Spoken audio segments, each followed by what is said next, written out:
Alright gang, I've got a handful of washers and we're going to start off with me just shimming out this starter. It's easy enough to do, it's just like shimming a starter on a car. First thing that I have to do, I've got my battery charging. That's why it's real handy to have a 6-volt battery charger laying around, because you never know when you might need one. Get that off. Get this one off. Let's see if I can get away without having to loosen the bottom ones.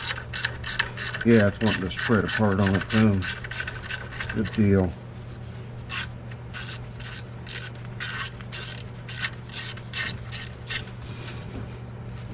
Alright.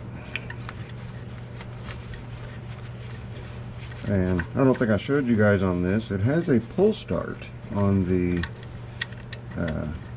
on the flywheel side. So if your battery dies, you can still pull start it and keep on the truck. And I'll show you real quick. Right there. So if you need to, you can pull start it. Kind of like my Simplicities. But you can see that gap, nice gap that we have there now, right here. And looking, yeah, I think we're good. I'm gonna try, let's see, these are really thin washers. I brought 6 over. I'm gonna try 2 on either side and see how that works. Might look a little hokey because they're going to stick up from the bracket in the back a bit, but I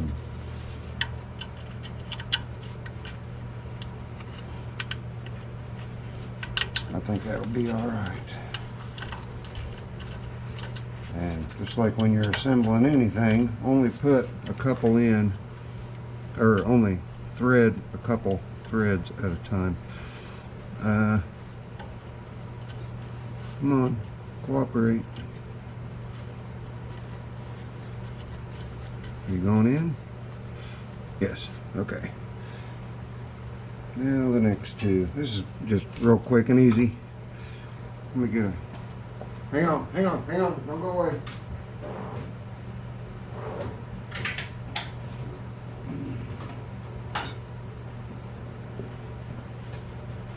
Just wanted to get a big pair of hemostats so I can hold on to those washers. Wow, trying to get this bolt in place because it's underneath the coil. Where's the, there it is. Alright, sorry about my hand being in the way. It's unavoidable.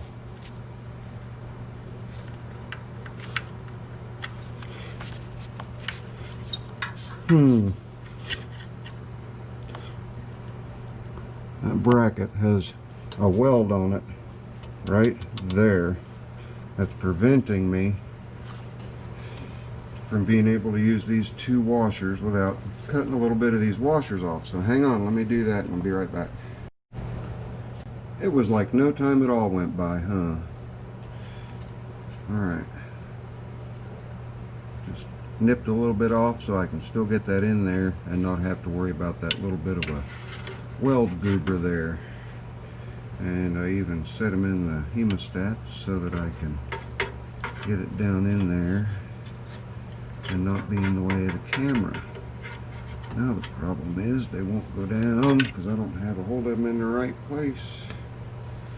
My hand might have to be in the way, so apologies ahead of time. Let's see if I can do it this way. That way my hand's not in the way. Tight space.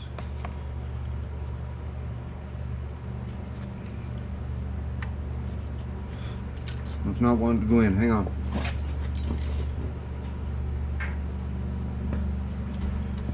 Here's one of the more popular tools people comment about is my short little pry bar. This thing's just gold. And it's just a generic one. I don't know where it came from. It was in a toolbox or something that I picked up from somewhere. I'm always picking toolboxes up. Not an easy... Can I get that coil out of the way some more? Please? Thank you. Appreciate you moving out of the way for me. I see down below there. I don't know if you guys can see it. Hang on.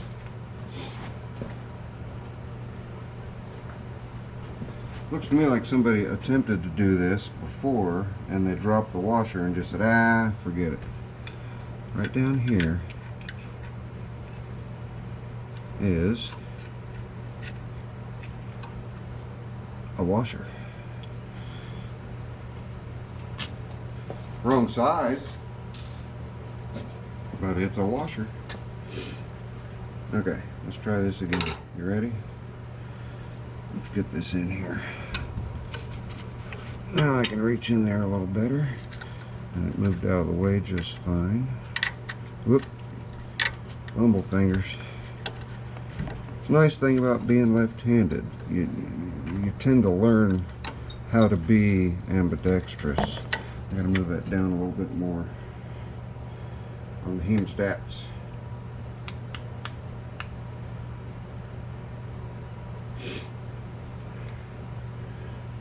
Little tweak here, little tweak there. We'll get it. We'll get it. Get that in there. When you're left-handed, especially you work in industry where you're on assembly lines and stuff like that, you have the assembly lines are set up for right-handed people. There's just no getting away from it. So it's either sink or swim. You either have to learn or find a job where you don't have to use your right hand. But I'm kind of glad that I spent a lot of time in the automotive industry and in factories, because it afforded me I took just enough off there, but they're spinning on me. Come on, don't quit. You guys have to cooperate. Probably took those hemostats off prematurely, didn't I? Yeah, I did. Why didn't you guys tell me not to do that? Oh, and what is today's date? It is December 24th, 2020, Christmas Eve, and yes, I'm out in the shop. I'm in my happy place. I like being out in the shop. Did I mention that this is a positive ground system? I think I did. That was my 6-volt charger kind of let me know. It said, dude, no, wrong. So I have another 6-volt charger that I think I might put on there that's a little more advanced. It's a newer one, computer controlled, that also charges 6-volt.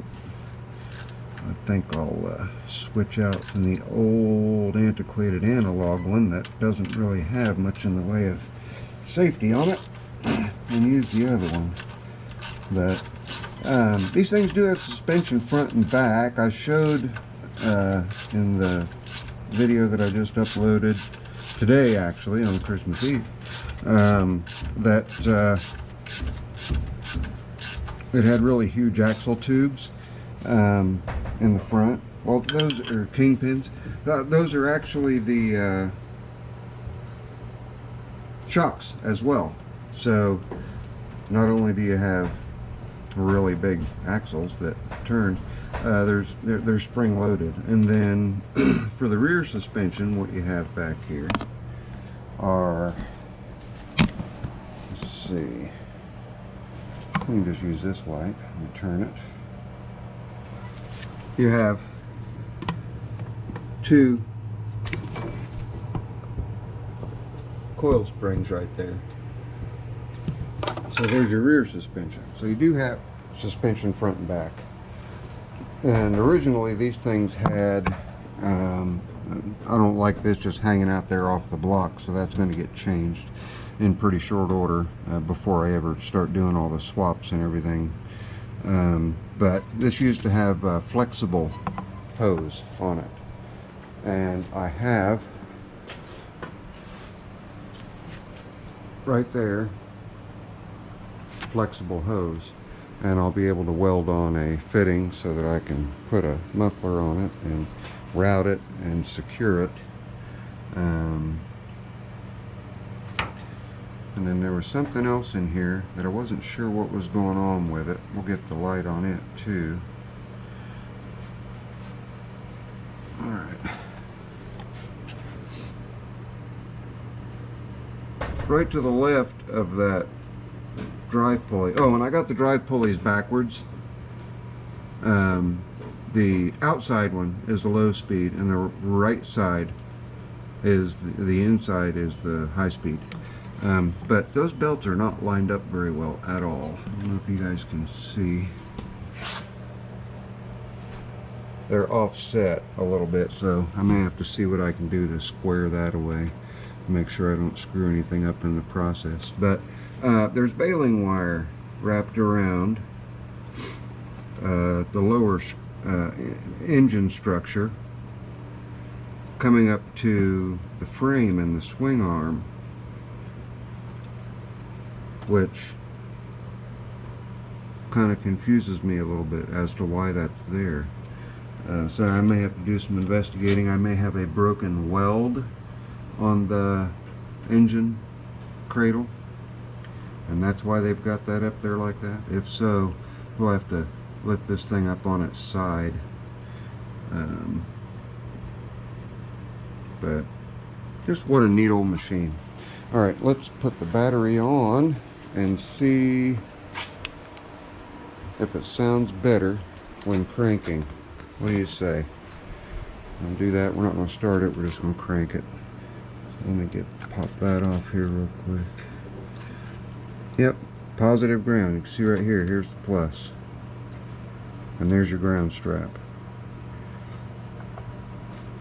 Let's get that on there. Don't quit, just wait. You'll have your turn. Napa Commercial 6-volt battery.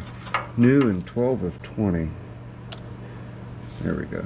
Alright, I'm going to mount you guys back up over here, and we will take a listen and see if we've got that grinding issue taken care of. It's 20 degrees out. It was 50 yesterday. Welcome to Indiana.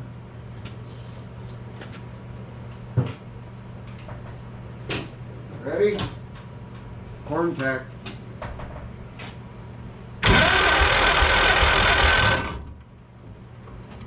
That sounds a whole lot better. That gear is not, it didn't pop back out.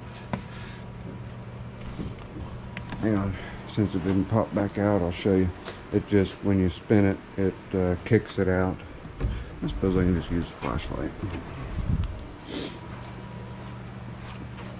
The gear is still engaged, but we can get a look-see and see maybe that we're not bottomed out now like we were before. In fact, I could probably take one washer out and still be okay, because I don't have a ton of engagement there. I'm trying to get a better look at it and have you guys get a better look at it too. We don't have a ton of engagement. No, you know what? I think it looks good. I think it looks good. Because we have chewed up, you can see the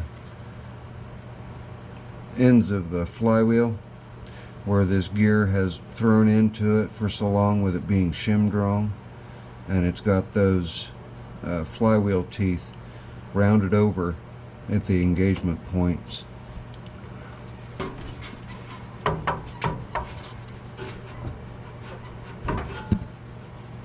But yeah, and we got rid of the grinding. Alright, you guys talked me into it. Good night. You guys are just, You're pushy, you know that? So pushy. Now this will definitely be a cold start because this engine is chilly. Let's find out just how chilly here in just a second, as soon as I get the fuel opened up.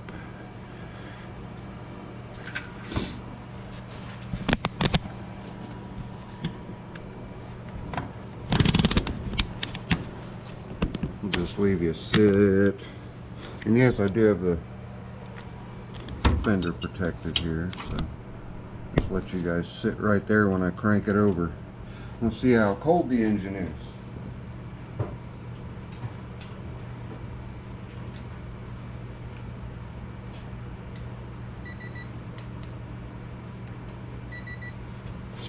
Ready? Well, hey, pay attention.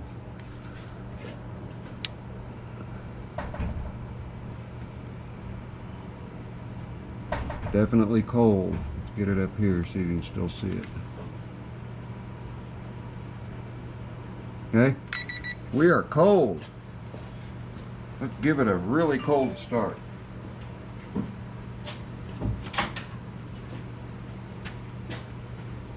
think we'll definitely have to choke it this time.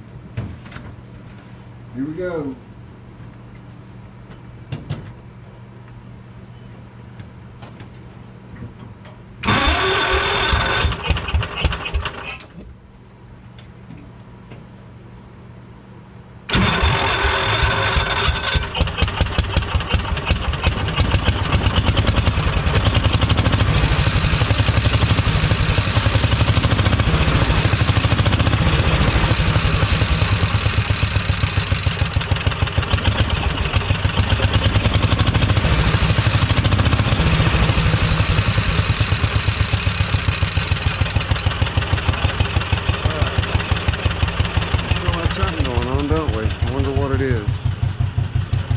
Heard it, I'm sure.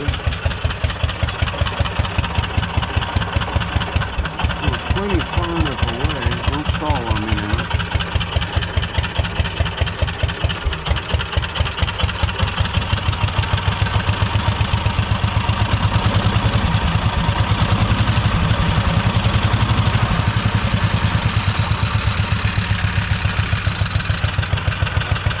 I have no idea what that is. That may actually be one of these clutches.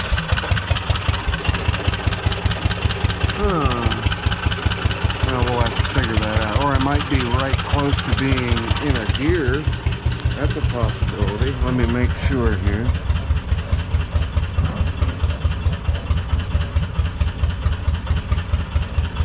Got it as close to the middle as I can. Boy, that thing just lugs really low, doesn't it?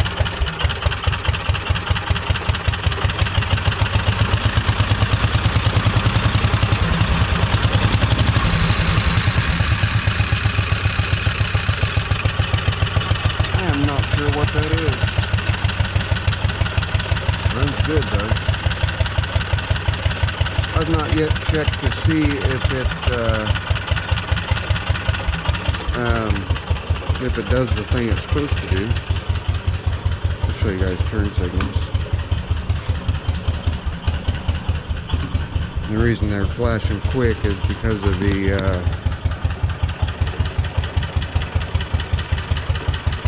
has a 12-volt flasher in it. But I don't know if it's charging or not. You guys want to check that? Let's check that. Anyway. Alright, let's see if it's charging. So we're at 6.67 volts right now. That's a nice safe place to put this. Hold both. Nope. Let's mount the camera. Hold this here. Voltage increases when I increase the motor speed. What happened? It stalled on me. Let me restart it.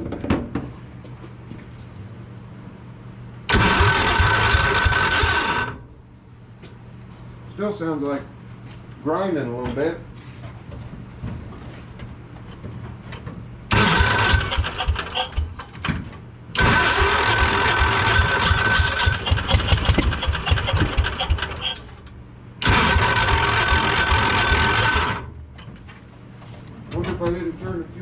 far enough.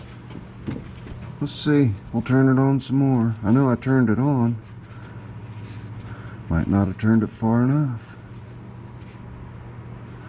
That's about as far as it'll go.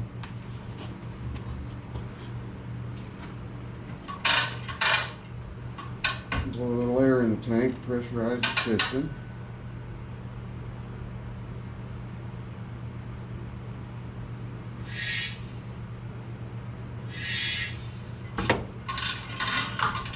See if she'll fire back up. There we go. Alright, and I did figure out what that clicking was.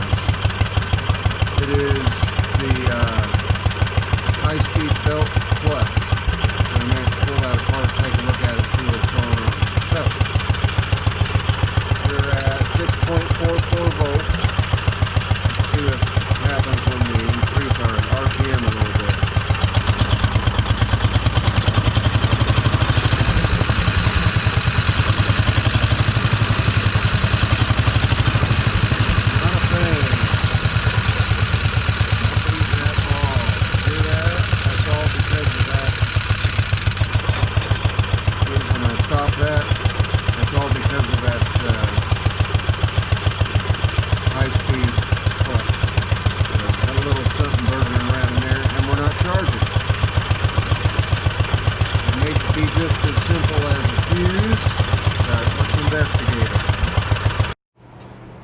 Okay, I figured it out. I'll give you guys the short and skinny of it. Alright, fuse is good. One connection only, okay? 6 volt positive ground generator, auto light generator. I'm going to come around now. That's a yellow wire, alright? And then it turns into blue right here. So I chase that. Traced it all the way up here. Let's grab the flashlight.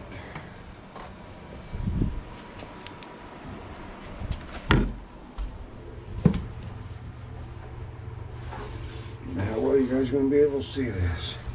Okay. Here is the wire coming in for the alternator. It comes in. I'm sorry. This is the in right here, and this is the out. And this one terminates up here with a wire nut on it. Beyond that,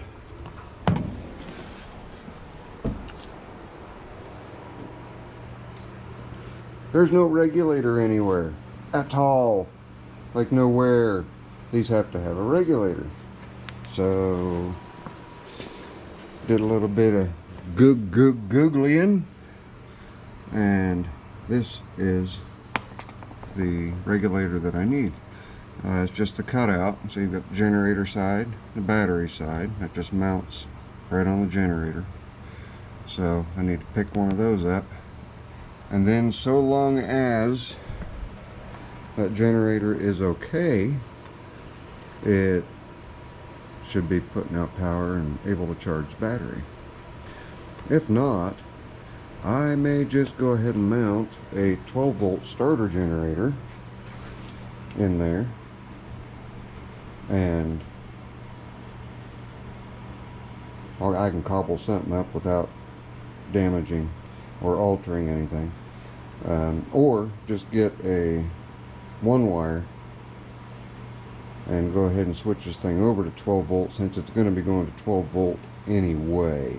Alright, so right now it is not charging, will not charge without that regulator. So we'll get that regulator in, we'll get it hooked up to it, we'll hook it up to the battery, and it is a positive ground regulator. I'll show that to you guys here.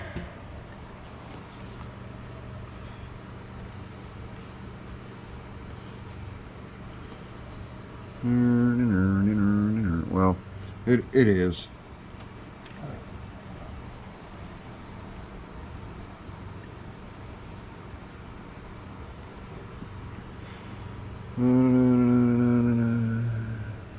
Anyway, It's in stock. It's only $24.95. I'm gonna get a hold of that. All the other ones that I'm finding are starter generator relays for like old Ford 8Ns, 9Ns, stuff like that.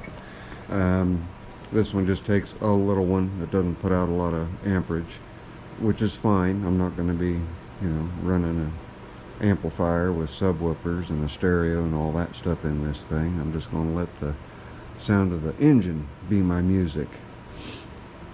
So we did find something wrong with it after all.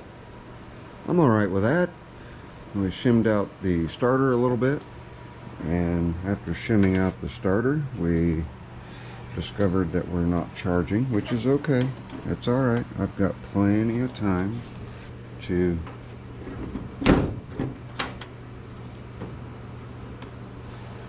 acquire the needed parts. We can go ahead and shut that off now. Plenty of time to acquire the needed parts and get it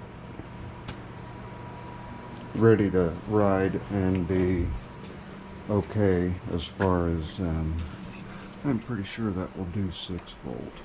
Will it?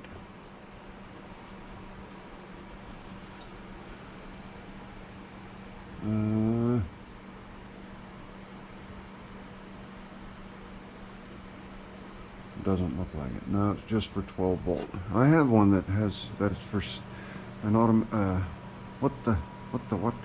Somewhere there's a smart battery charger that will charge a 6 volt. Pretty sure this one does not. Yeah, no. Just 12 volt. That's okay. We'll stick with this one.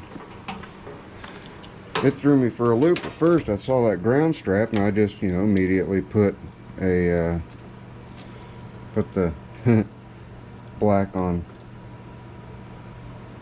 the ground strap. Then I happened to see the plus that was there that told me, hey dude, nope, that's a positive ground system. You might not want to do that. So I switched it. Excuse me. 6 volt. There we go. So we covered just a little bit of ground with it. Didn't do a whole lot. No, we have not gotten out and driven it yet. And you guys are going to have to wait till a warmer day. It's 20 degrees out. So no, that's not happening today. But we did get to tinker a little bit on it. We do have some other stuff to do. We're going to get the Legacy pulled outside and covered up, because I've already got a couple others out there and covered up, and I've got two or three more tarps up there and plenty of clamps. So we're going to take that outside and get it covered up to make some more room. That'll allow me to pull the scooter over by the red toolbox over there, and then I can work on getting this table cleared off. And it looks to me like if I place blocks in the right place, I can just drive this right over that lift, place blocks, and use this lift to lift the car. You guys might think, oh, it's going to be too heavy for it. No, that's 1,000+ pound or 1,000 pound rated capacity. This is only half that. This thing's only 500 pounds. So there'd be no worries. No worries. No worries. So, to everybody out there in YouTube land, I want to wish each and every one of you a very Merry Christmas this year. I know it's a tough one. I know it's a hard one to get through, but we'll do the best that we can. And on the bright side, that just gives us that much more to celebrate next year when we are through. Fingers, these arthritic hands, fingers crossed that we are through with the whole pandemic. I'm also hoping that this new strain will that the antivirus will be effective on it as well. But we have some wiring to do, a little bit of other stuff to do. We'll get it to where it's roadworthy and I can get it moving up and down the road safely, and then we'll take it for a drive on a half decent day. 45 degrees I'm fine with. 40 degrees, I'm even fine with 40 degrees. So let me get the day warmed up, find a day where things have warmed up, and we'll get it out and we'll go for a ride. So until then, this is your friendly neighborhood Zippo out in the shop again. And I promise you guys, you know the rest. I do, I promise you guys. I will see you on the next one. Again, Merry Christmas to everybody. We'll see y'all later. Zippo later. I'm out of here.